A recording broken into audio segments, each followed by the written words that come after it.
Hi, I'm Jonathan Rogers, Technical Director at Grinding Gear Games. Jonathan, what are you showing here at GDC? So we're showing Path of Exile. It's an online action RPG that's coming on Xbox One middle of the year.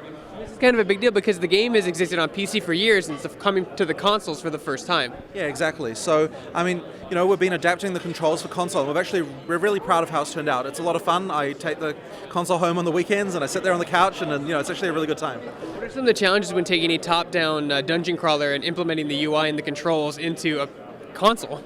So the main thing is on PC, of course, you've got a mouse. You can point the cursor anywhere you want. And so when it comes to console, we really have to think about how we're going to target the skill. We sort of derive what your intention is from what direction you're pointing.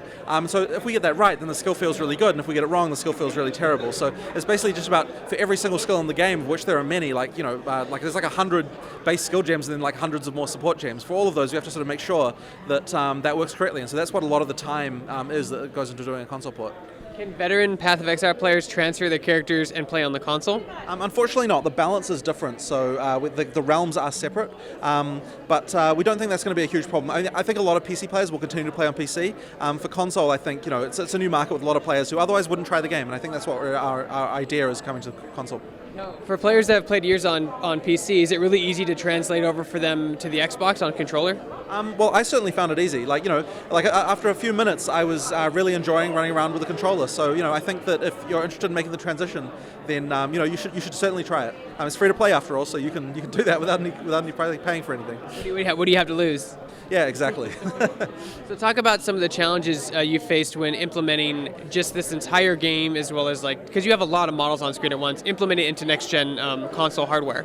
Yeah, so basically we wanted to get to 1080p 60, and that is pretty challenging. But thankfully we've got some good engineers. We hired some guys who had some experience on consoles, and we managed to get there. So when you play the game, you should really enjoy it. One thing that's actually helped a lot is that by implementing the console version, by having to get the graphics to work fast on console, we've actually improved the performance on PC as well, a large amount. So a lot of the performance improvements that have come over the last year on PC have been due to the fact that we've been doing this port. So what's it been like working with Microsoft, and what have they provided in terms of tech to help make your port a reality? Yeah, I mean, Microsoft are great to work with. They have very good developer tools. Something that is obviously great about the platform is that it's very similar to a PC, and not just from the architecture point of view, but also just from the APIs you can use and so on. It uses DirectX, which is something we already use, and that kind of thing. So that's been really good. So any plans, because I have to ask because the community want to know, for PS4? We're not announcing anything about that at this time. Okay, good to know. So when can people play Path of Exile on Xbox One? So it's going to be middle of the year. There's hopefully going to be a beta, sort of, late April, early May. We're not sure of the exact date, but look forward to that.